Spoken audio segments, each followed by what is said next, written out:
આ ભાવેશ બાપુનું એટલું આયોજન, એટલો પુરુષાર્થ આ શા માટે છે? આપણે સૌને સંગઠિત અને સાવધાન કરવા માટે છે.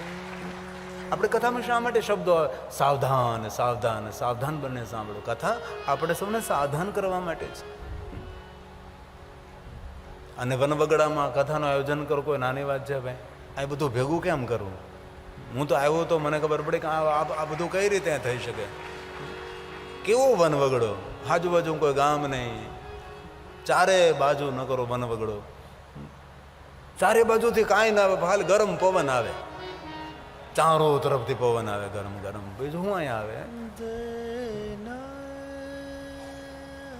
તેથી બહુ હૃદયથી ભાવેશ બાપુની તપસ્યા અને ભગવાન ઉપરની શ્રદ્ધાને હું કોટી કોટી પ્રણામ કરું છું. શ્રદ્ધાવાન લબ્ધ તે, જેના હૃદયમાં શ્રદ્ધા છે ને એ શિવને પ્રગટ કરી શકે છે. શ્રદ્ધા વગરનો માણસ કદી શિવને પ્રગટ જ ન કરી શકે. જ્યાં શ્રદ્ધા છે ત્યાં શિવ દોડીને આવે છે.